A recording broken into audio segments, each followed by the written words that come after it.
Hello, welcome to our final Global Briefing Series speaker of the semester, in fact, of the academic year.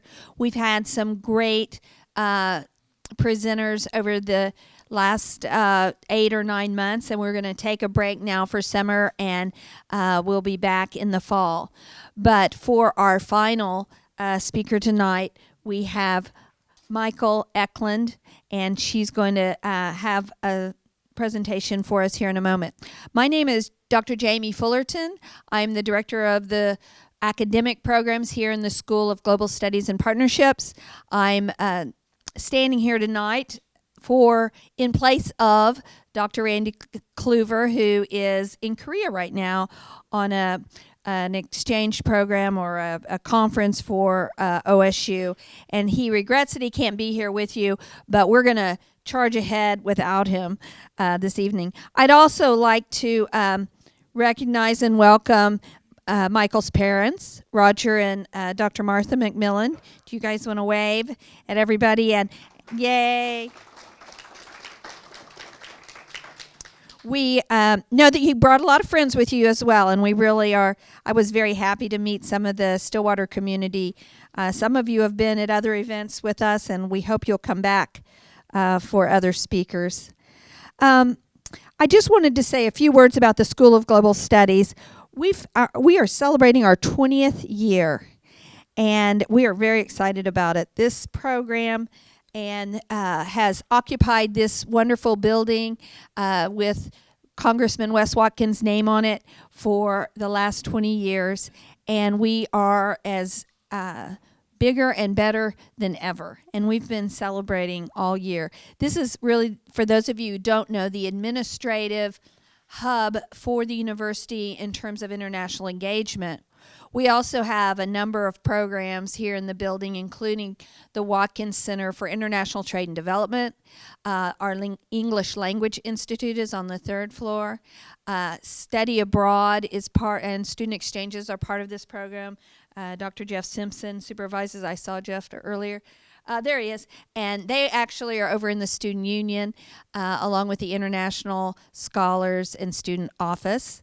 And then my program that I'm supervise, along with Kara Eubanks, we are on the 2nd floor, and that is the master's program. And I have several of our master's students here, the Masters of Science in Global Studies. So thank you all. I know we have other students here, some of whom are looking for extra credit in the last final weeks of the semester. So there they are. So don't be sneaking out. Yay! We'll have a sign-up sheet for you so you can tell us you're here. Well, enough about us and me. I want to introduce Michol McMillian Ecklund. She is the Senior Vice President, General Counsel, and Corporate Secretary for Callon Petroleum in Houston. Prior to joining Callon in November of 2017, she worked for Marathon Oil Company for 15 years and served in a number of positions within and outside the legal field, including compliance, litigation, human resources, investor relations, corporate communications, and tax. She's also practiced law at Baker Botts in Houston.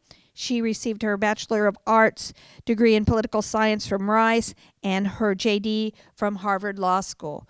Michol is a Stillwater native, and we are just so proud of having you here.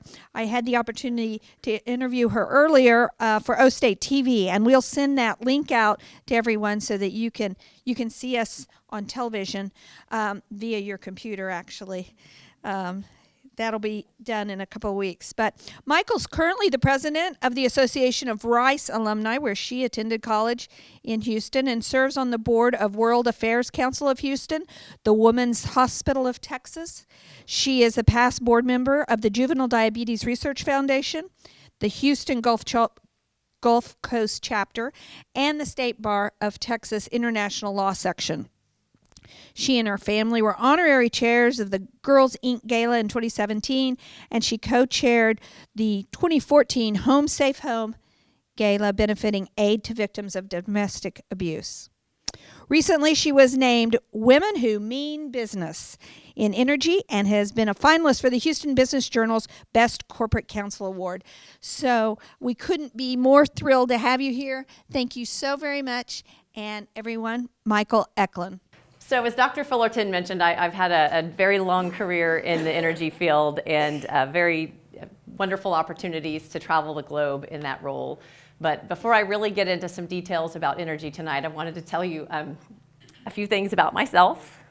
First and foremost, I am a Stillwater girl. I can't look at my dad as I say this. My values, my work ethic, my prioritization on education, and my curiosity from the world all started here. And there are a lot of people in this room that contribute to that. So thanks for being here, and thanks for helping me learn and grow.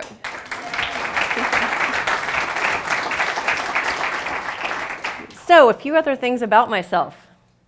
I am an oil company executive. The face of the future, I would like to think, not the face of the past. We are growing and changing. You will find in our industry more women than ever, many young people. And I have thoroughly enjoyed it. I believe with a passion in the energy industry, including oil and gas. We make the world go round, and I look forward to telling you some of those stories tonight, and I'm proud to be part of it. I'm a working mom and have learned a lot as 20 years as a working woman in an industry where there aren't a lot of women. So I'll talk a little bit about that, but also wanted to plant that seed and answer questions, especially for the young women in the audience tonight. And I also want to share right up front, I am a believer in climate change. That is a big question for my industry right now, and something that we think a lot about at my company and at other companies. And so to kind of take that question off the table, yes, I believe in all of the above, all sources of energy, and we all need to invest in technology and innovation to progress all of those for the benefit of us here in Oklahoma, in the United States, and around the world for the future. So with that intro, let me talk a little bit about global oil and gas and the effect on our economies. So I'm going to show you a couple of maps here. This one's a little hard to see with the lights, but this is a map of oil and gas resources around the world. And there are many countries that jump off that map as prominent countries that have large oil and gas resources. You know, it took hundreds of millions of years for those resources to be created. They don't move around easily until they're produced above the surface. And so there's a lot of geopolitical power that comes with being a country with oil and gas resources. Some of the countries that are highlighted here, you see big prominently Saudi Arabia, you see Libya, you see Venezuela and Brazil, you see Russia, quite huge, you see Canada and the United States.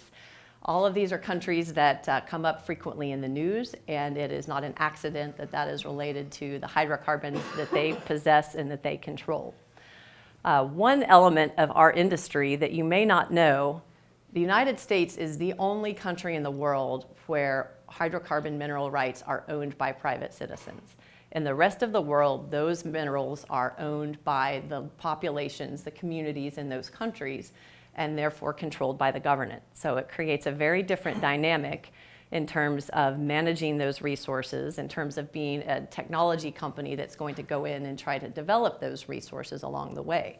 Other countries have different licensing systems or contractual systems where they will go in and pair with private companies who do have the expertise and the experience. Some foreign countries have developed that themselves with their own government entities that also explore for and develop hydrocarbons, but it creates a lot of unique opportunities, and it brings a true commercial complexity to the oil and gas business because of that state ownership of hydrocarbons. So let me show you another map that looks quite different. This is energy consumption map, and it does not match one for one with the map that we were just looking at before. The countries where more energy gets consumed, you can see here, the United States and China are the darkest, although it may be a little bit harder to tell. But our energy consuming countries, that is through industry, that is through larger populations, through transportation. But you can see here too, Africa is not a high energy consumer of energy. So let's put it all together here. This picture right here is a picture in 1,000 words. It compares on the left energy producing countries or continents with energy consuming continents on the right. And there are a couple of themes that pop out very strongly there. You can see the Middle East is the orange. The left tells you they control the wealth, they control the energy resources a lot more than they use on the right. And then Asia is the yellow on top. That's the opposite. Asia is an energy importer. This tells a lot of the story of the Chinese presence around the world. You know, some of the countries that I've worked in have had a very strong Chinese presence that build partnerships, government to government, that helps as a growing Chinese government have access to oil and gas resources from around the world. So even though oil and gas are now globally traded commodities and they can be transported around the world, it is those deep relationships that help control where those hydrocarbons will go at the end of the day.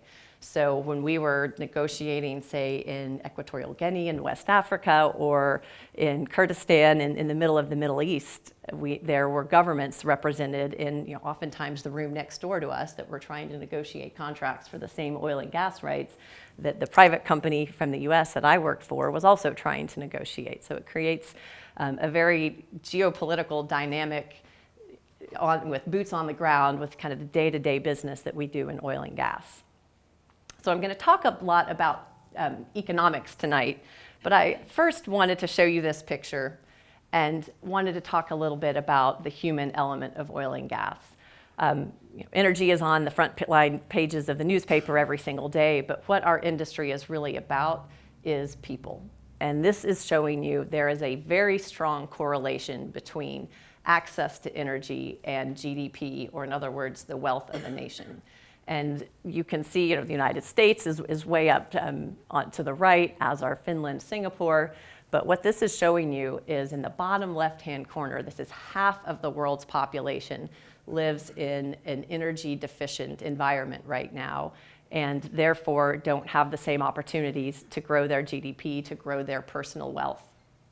So when we talk about these macroeconomic themes, when we talk about alternative forms of energy tonight, keep in mind that what we're really talking about is people. We are talking about people here in Oklahoma or the United States, whether they can heat their homes, whether they can afford to transport themselves to work and find a job. But we're also talking about people in the middle of Africa. We're talking about folks in the middle of China and in Indonesia, and whether or not those individuals have access to the basic resources that help them get an education, that help them build a local economy for their family and have a standard of living above where they are today. My largest international experience myself was in Equatorial Guinea in West Africa. It is a very tiny country. Some folks say it's in the armpit of Africa. That's not meant to be derogatory. It's literally on the west coast of Africa in the armpit when you look at the map. But a fabulous and fascinating country. It is the only Spanish-speaking country in Africa and was colonized by former Catholics, so it's also a very strong Catholic country. So my former employer, Marathon Oil, bought assets there in 2002, and I had the pleasure of being involved in that business from about 2006 until 2017.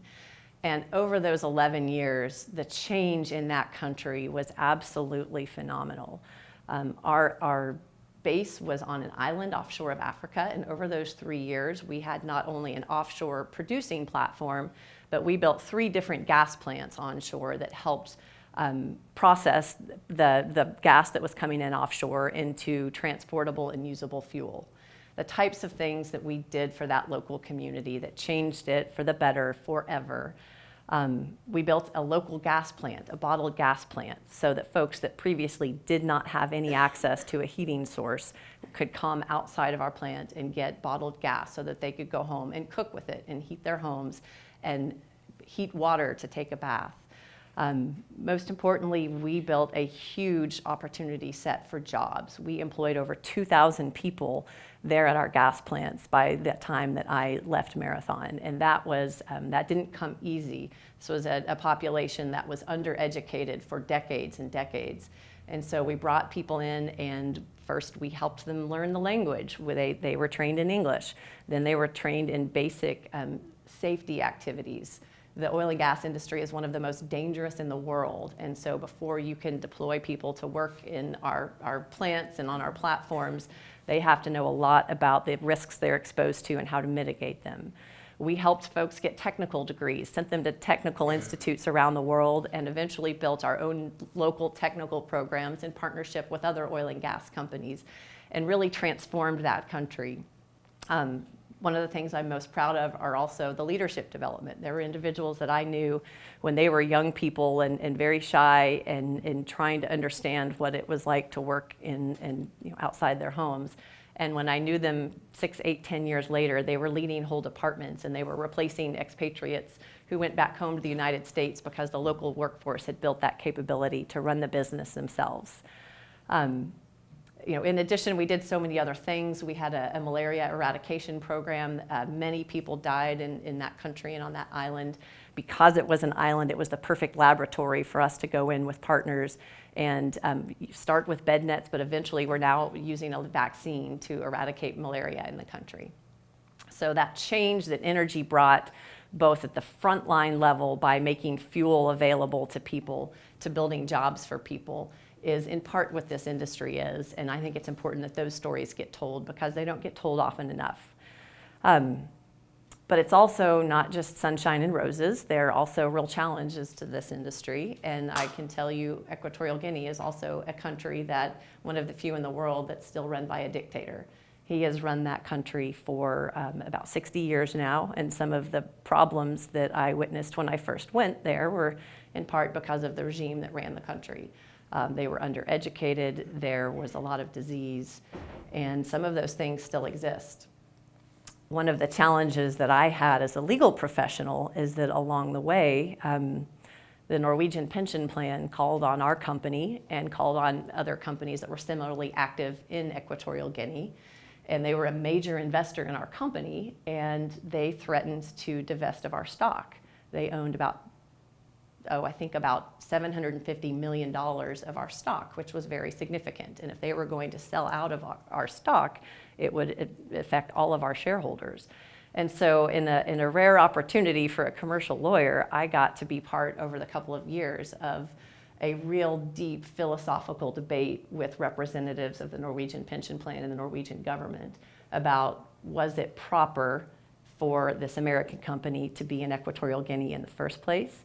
And was the country of Norway comfortable investing in us, who was participating in this dictatorial regime in Equatorial Guinea? And many trips to Norway and a lot of deep thought, a lot of involvement and support from the US government in that conversation.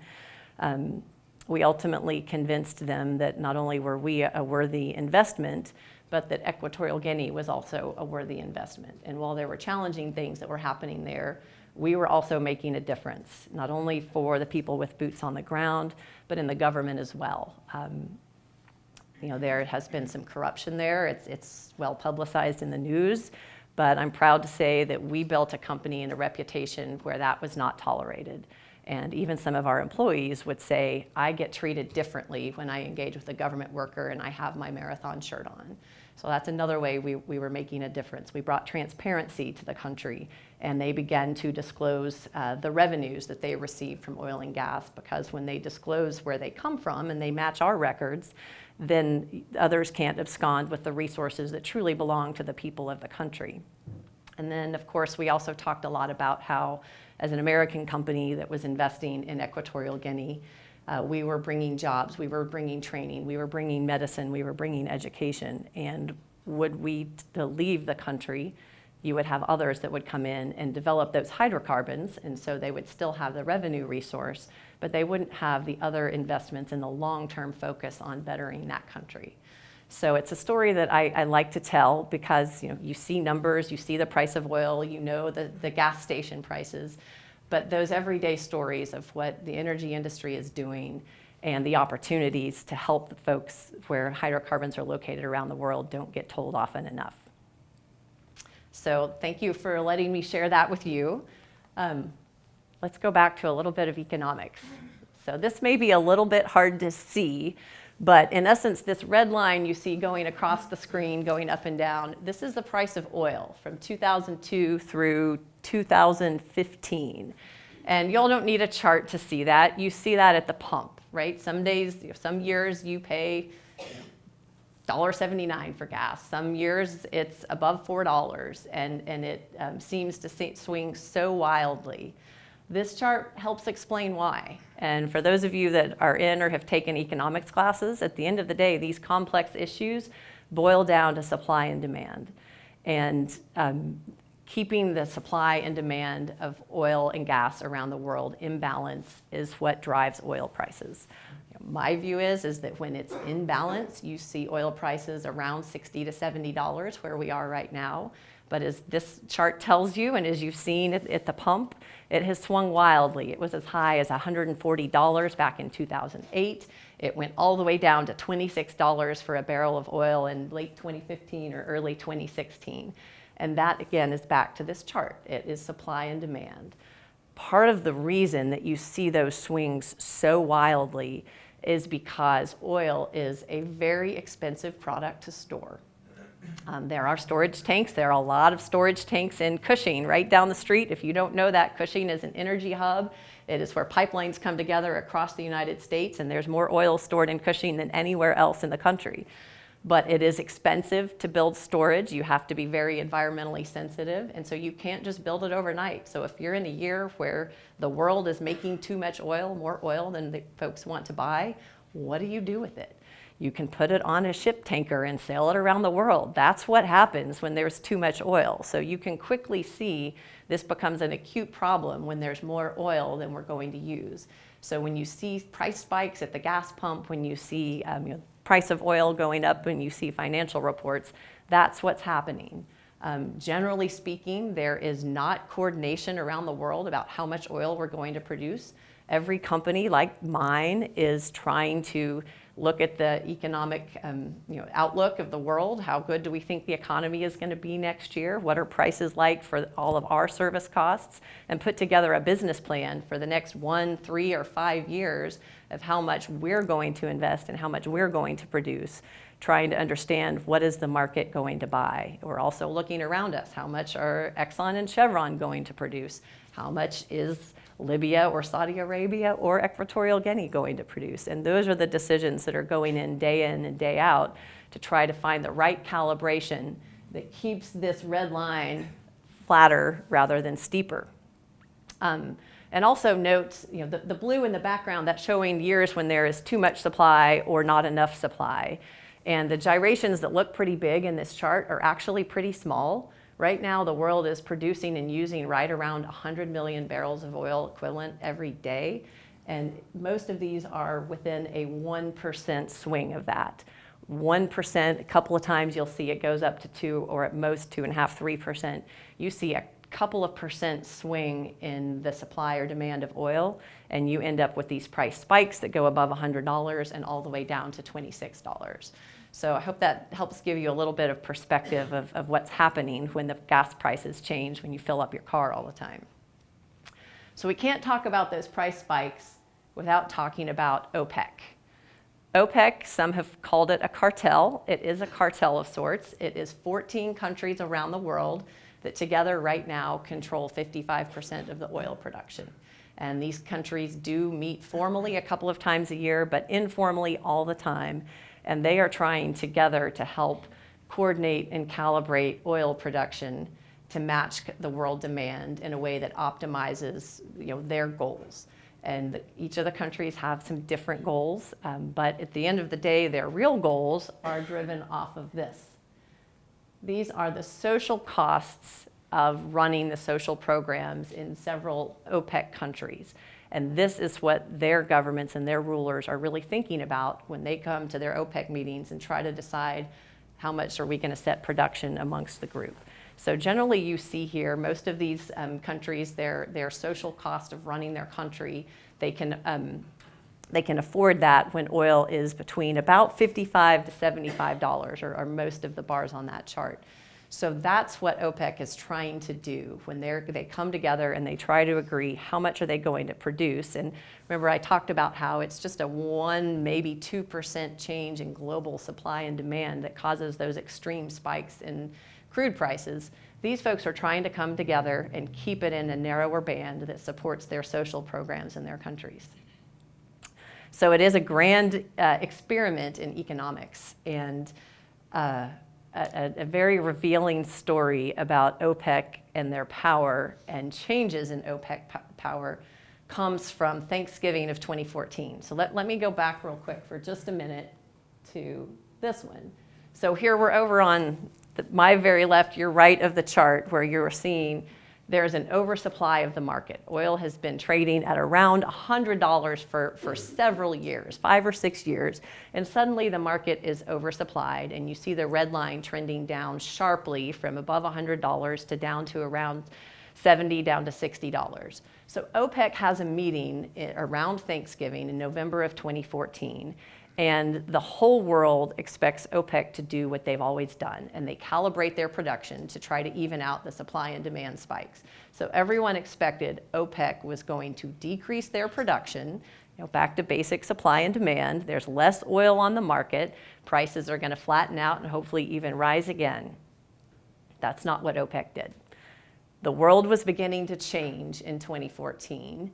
And there was the beginning and the emergence of the shale plays in the United States. And so when OPEC came together in Thanksgiving of 2014, they took a different tact. Their idea was, we can squeeze out this whole shale industry. We can produce our costs to produce are lower than the costs for the shale companies in the United States to produce their oil and gas. So instead of playing the role we've always played, lowering our production and evening out prices, we're going to keep our production high. We know that's going to drive costs really low, but that's a short-term pain for us, OPEC countries, to try to put more of the shale companies out of business. They can't produce, they can't thrive when oil's only $50, $40, $30. Well, it was a grand miscalculation because that's not what happened. What happened was a continued emergence of the shale plays in the United States. And this is the trend that we're on. So up on the top left here, that red line is oil production in the United States. And instead of going out of business, while it was difficult, and I know it was difficult here in Oklahoma, and it was difficult in Texas where I live, and several companies went bankrupt, the shale industry actually continued to get smarter and smarter. And instead of being put out of business, they persevered and we learned to lower our marginal cost of production. And so instead of putting shale out of business, shale sustained itself, and OPEC ended up having to reverse course about 12 months later and realize what we're doing isn't working. And so OPEC went back and returned to their traditional course and began to lower production to stabilize supply and demand. So connecting some dots here from the global energy industry and the strong influence of OPEC to now what today is the extremely strong influence of the U.S. shale industry. So shale is fracking. Y'all being from Oklahoma probably know a fair amount about fracking, but fracking is, to me, it's a technology marvel. What we're doing when we're fracking is drilling at least a mile deep in the earth, oftentimes 2 miles horizontally. They are so precise with their technology, they can drill through a bedroom window that's 2 miles away. That's the size of an area that they target with their drilling. And then what we do is we send water and a small amount of chemicals down through the hole that's been drilled and cause mini explosions that create small fractures in the earth that then oil and gas can seep through and come back up and be produced on the surface. So it truly is a technological and engineering marvel. These are hydrocarbon resources that many thought were stranded and unavailable to be produced. And instead, it's revolutionized the oil and gas industry, revolutionized certainly United States oil production so that we are on our way to becoming a net exporter, but also made significant changes in the local economy here in Oklahoma and Texas and in other states. So let me bring you back real quick to a point I made earlier. I talked about the legal regimes underlying mineral and hydrocarbon ownership. And remember how I talked about in the United States, this is the only country where there's private ownership of hydrocarbons? That's what allows this type of development to happen. You all see it here in Oklahoma. You see it outside of Stillwater. It takes a lot of small wells to develop with fracking technology and with shale resources. And it causes disruption to surface, at least temporarily. I think if you've been out and seen a producing well, if you don't know, you'd be surprised at how small of a footprint it has once the big drilling phase is over. But to do that, you're also disrupting surface ownership. And so here in the United States, when you've got mineral rights and private citizens that are benefiting from oil and gas development, you also have surface owners who have private rights that, for a cost, will allow us to drive our trucks over their lands, to access well sites, and it keeps that economic alignment that allows those resources to be developed. We're not the only country in the world by any means that has shale resources that are available for fracking technology. We're just the one place right now where commercially it works, because all of the parties that have an interest, whether it is the people like my company with the technology and the talent and the equipment to drill, with the people that own the surface and the people that own the actual minerals to align it for development. So here we have the United States having emerged as the largest oil producer in the world last year. You've heard a lot about protecting American energy, and in many ways we have now done that. But here again, the oil and gas and energy industry is even more complex than is obvious to the naked eye, because refineries that process oil and gas are built for certain types of crude oil. And the refineries here in the United States, many of them have been built for heavier weights of crude that historically have come from Canada, from Venezuela, or even the Middle East. And the crude that's being produced in a lot of these shale plays is actually very light and sweet. You may have heard of LLS, Louisiana light sweet crude. And so even some of the oil and gas that's produced in our own backyard is exported to other countries. And this is actually a law change that took effect in 2016. Did you know that there was a ban on the export of oil in the United States? This goes back to the oil embargo days of the early 1970s, when Middle East oil had been embargoed and the United States was reliant on other countries for, becoming reliant on other countries for their hydrocarbon resources. So there was a legal ban on the export of oil in the United States, and it took all the way until 2014, 2015 to get that law changed, and that's a result of fracking, because suddenly we were beginning to have almost more oil than we could use, but what we really had was more oil than actually fit in our refineries, because our refineries were tooled for a different type of crude. So here, another layer of complexity that makes this energy industry so fun. Let's see, I'm going to check my time, and I'm gonna skip ahead to a couple of different pieces here, because there's a couple of different things that I want to make sure to cover and leave you all a little bit of time for questions. So let me talk here a little bit about. Let me talk a little bit about the future of energy and where we're headed, where I think we're headed next. So this chart right here is intended to be a graphic that shows the many different sources of energy around the world and what those look like all through 2050. And what I see here, and what I believe to be true, is that oil and gas will continue to be a part of that picture. It won't be the fastest growing part. You can see in these pictures, wind and solar is that very dark green piece at the top. My personal view is that we do need to continue to aggressively innovate and develop additional sources of energy. Hydrocarbons, by definition, someday we will use them up. It took hundreds of millions of years to make these fossil fuels. They're called fossil fuels for a reason. Back a few years ago, there was a theory called peak oil. And before the shale emergence, there was a belief that we had produced the maximum amount of oil that we'd ever be able to produce around the world, because we had tapped all of the easy reservoirs. You can think of a drinking straw and putting it down in a cup, and that was kind of the traditional old-fashioned reservoir of how you would get oil out of the ground. And we thought we had found all of those, and there was a lot of literature about peak oil. We're never going to be able to find any new discoveries. And those are the years when oil was at $100, because some folks really believed that. Instead, We had the shale emergence, and so we no longer believe that we have peak oil and think that those days would be far, far, far out in the future because of technological development that helps us, continue to find new oil and gas resources and develop new oil and gas resources. But someday we might run out. But in the meantime, we also are becoming more and more aware that there may be side effects to using hydrocarbons.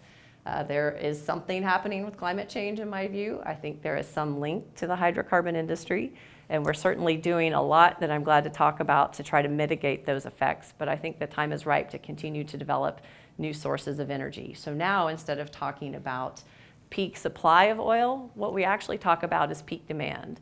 Because over time, as we see new sources emerge, as we see more folks adopt electric cars, at some point, the folks that put this together think that maybe around 2030, we may reach peak demand for hydrocarbon resources. That doesn't mean they go away. I talked a lot about how oil and gas fuels the world, and to make a huge drastic change from hydrocarbons to using only alternative sources of energies have very significant economic effects for the world population. Not only because of infrastructure investments that have to be made to use alternative forms of energy, but because right now they're more expensive. So it's a complicated question. Again, while I support green forms of energy, there are many layers to that discussion and debate that need to be had and need to be highlighted. One effort that I've been very impressed with the last few years that I like to mention because the thoughtfulness of it and the work that went behind it is very important. James Baker, the former Secretary of State, led a multidisciplinary and cross-party lines task force to think about the climate change problem. You can go out and read their research, but at the end of the day, what they came up with and what their recommendation for the United States is to put in place a carbon tax. The idea there is that over time, industry will build in the cost of that carbon tax. And the idea is that it would be consistent. So rather than having regulations that, as we've seen certainly over the last decade or so, have the pendulum effect, and when different administrations are in office, the way our industry is regulated or the way a state regulates our industry can change significantly based on the beliefs of those who are in office. So the idea is that a carbon tax is something that you build into your economics, you build into how you plan your industry. So that was part of their proposal, to try to see the full cost of using hydrocarbons. You all would see it at the pump, you would see it in your heating bills, but it helps all of us see more transparency around the full cost, including the environmental effects of using hydrocarbons. Part of what their proposal said that I thought was absolutely brilliant is that they would use the revenue from that carbon tax, and it would be automatically distributed on a per capita basis each year to all citizens of the United States. And so the idea was to create a concept that would be acceptable to folks on both sides of the political spectrum, because you're pricing in a carbon tax, but rather than adding to the government coffers and government program, that it would be designed as something that sent the money straight back to the people. So I applaud that effort. I applaud that it was multidisciplinary and a cross-party effort to think about big challenges that we face in the world and try to come up with solutions. Now, it gets talked about a lot, hasn't really gone anywhere yet, but that's also why I like to bring it up, to help educate people. So future is going to look a little bit different, but I don't think it's going to be radical. I don't think it's fair to the world for it to be radical. But while we also talk about developing alternative sources of energy, I also don't want to skip over the responsibility that companies like mine have, and I know we're very focused on across industry, and that is thinking about sustainability and continuing to learn about the potential effects that we may have on the environment and trying to mitigate those. I'll say as a baseline, our industry has a strong focus on responsibility, both to our workers and to the communities where we live and work. We are out in the communities, whether we are here or we are in Equatorial Guinea, we have a big footprint. But as I also mentioned earlier, safety is a big priority and a big concern in our industry. So we have the foundation of thinking about the ways we affect those around us and how we do our business. And it continues to evolve. And over the 20 years that I have been in oil and gas, the focus on preventing spills, the focus on mitigating emissions.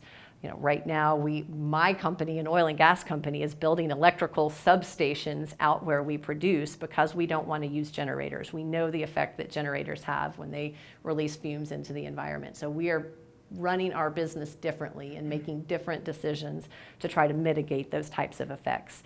And what is also interesting to me is over the past couple of years, our investors have started to care a lot about this.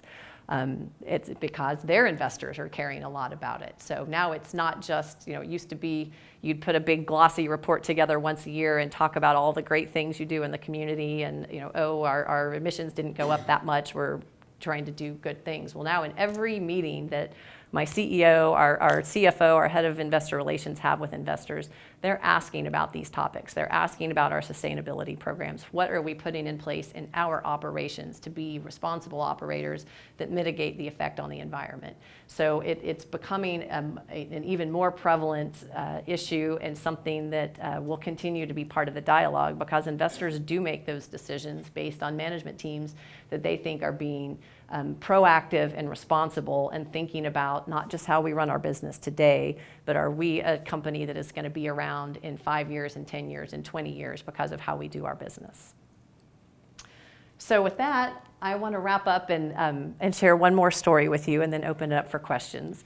But I've mentioned several times tonight, I feel really blessed to both have the opportunity and the foundation of education and values to explore the world with the energy industry.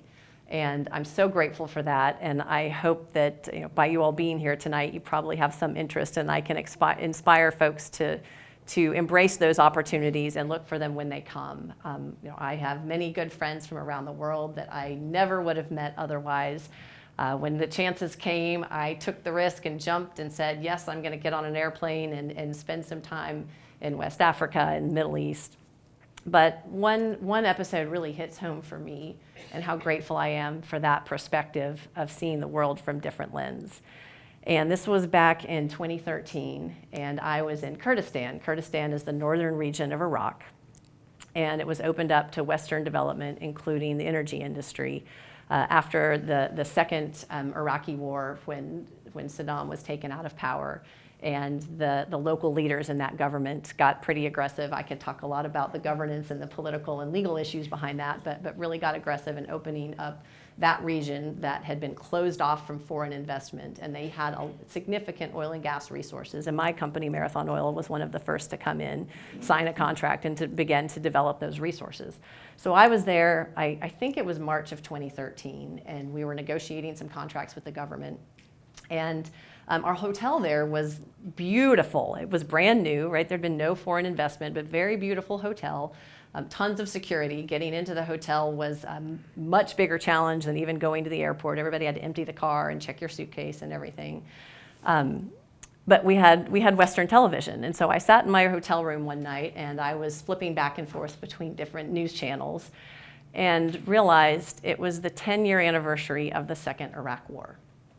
And depending on which channel you could watch, there were all of the talking heads that were revisiting whether or not the United States should have gone into Iraq the second time. Even though Saddam was out of power and much had changed, we were still in the war in Iraq in many ways.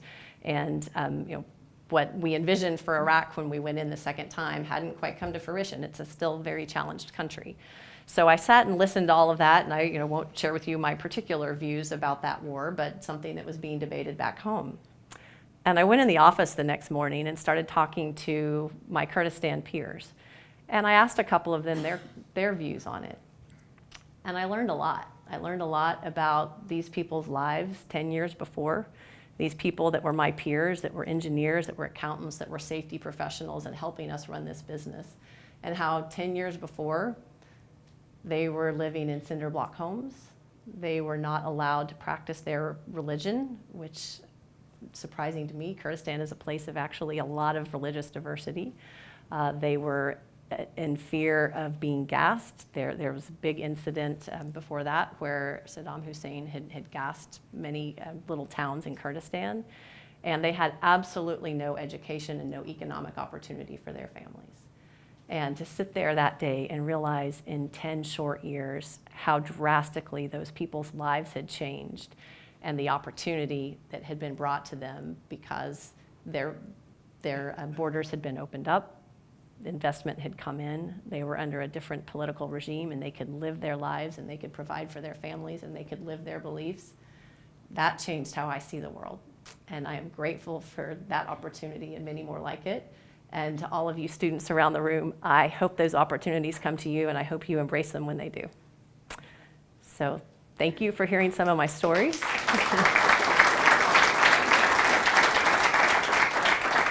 I think we've got a few minutes, Dr. Fullerton, if there's questions. I want to ask questions, but I want to open it up to you guys if you have any particular questions that you have for Michael. Your talk was really interesting. Yes. I saw that you said wind and solar would be dominant in the next few decades. Is that Yes. with subsidies or without subsidies? When will it ever really be competitive with petroleum? Oh, so this is my personal view, but I think it needs another decade or two. And actually, yes, we need subsidies to make that work. What I really think we need to make that work is some infrastructure investment. The infrastructure in the United States is like 40 years old. It's so far behind the times. If we can transmit more energy more efficiently and not lose so much along the way, it will help alternative forms of energy. And the other thing that is just waiting to happen is development of battery technology. Right now, if you're using wind and solar, you're only powered mostly when there's sun and when there's wind. And when we can develop better battery technology that can harness and capture that energy so that it's more available consistently, that will make it a much more affordable form of energy, even without subsidies. Okay, Jay, did you have a question? Here, wait on the microphone so we can get it on the tape. What responsibility do oil companies, and specifically shale, like with fracking, what responsibility do they bear in like wastewater injection sites and the subsequent cause of like earthquakes that we see in Oklahoma and other locations? Yeah, thank you for asking that question. I'll tell you, this is an issue I've watched really closely because I grew up here. I lived here for the first 22 years of my life, and I am home all the time. I still have yet to experience an earthquake, knock on wood. I have never been here when there's been one, but my friends and my family have experienced many, and I've heard them on TV, and it doesn't fit in my rubric that earthquakes would happen here. So I think that oil and gas companies have significant responsibility, and wastewater companies have significant responsibility. I applaud how industry and the Oklahoma government have worked together over, it feels like about the last 5 years to try to understand that at a much deeper level. And I think that they have some very strong findings and have changed their program, put in regulations and changed their program based on what they've learned. And I think it's been quite a while since there has been an earthquake up here. I hope I'm right about that. But I think that's a good example of what to me is a negative externality of our industry that to me is not acceptable. And industry bears responsibility for understanding what's happening there and mitigating those effects of the important work they do, because we're here to power lives. We're not here to cause homes to fall down. So they're hard questions. There are a lot of hard questions in our industry, but I think pairing with governments, pairing with scientists, and doing the research to understand is very important. Water is a byproduct of oil and gas. When you produce oil and gas from a well, you produce a lot of water.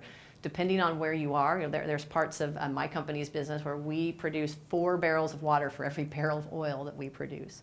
So it's a challenge. It's a part of our business that we have to manage really well, or we won't be successful either economically or in the face of our constituents. What we're doing and what a lot of companies are starting to invest in significantly is recycling. And in that part of our business where you produce 4 barrels for every one, we will recycle 80% of our water this year. You also use water in the fracking process, and so that's where the recycling comes into play. Is you're producing water from one well, you clean it up and recycle it, and you can use it to frack in another well, and then you'll produce it again and recycle it for the next one. So to me, it's also a part of our business that is very ripe for industry collaboration.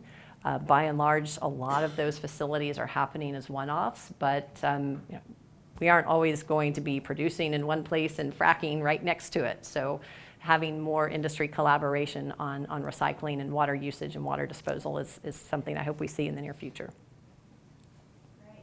Any other questions? Yeah, in the back. Hang on, let me. I have a question about OPEC maintaining production. Do you think it would have benefited the United States more had they actually dropped production? Because then that would have made each price of the barrel go up. They would have made even more money that could have gone towards technology advancement. So do you think it was actually a benefit for them to maintain production, or do you think it would have benefited us more had they decreased production?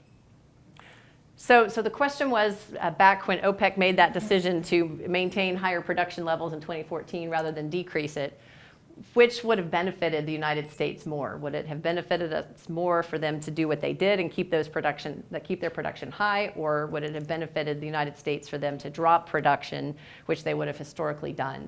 I think the answer depends on whether you have a short-term or a long-term view. In the short term, it definitely would have been better for OPEC to drop production and maintain oil prices at a higher level. There were hundreds of thousands of jobs that were lost across the oil industry, and I know certainly, I felt it when I came to Oklahoma. The hotels were not as full, right? It was visible to the naked eye. So I think in the short term, it would have been better for the United States for them to drop production and keep prices high. But what their stance forced was a whole nother wave of technology innovation in how we run the shale business, and a whole nother level of cost management. There is a reason that historically oil executives have been called fat cats. That is more of a mindset of how businesses were run, but it doesn't work anymore.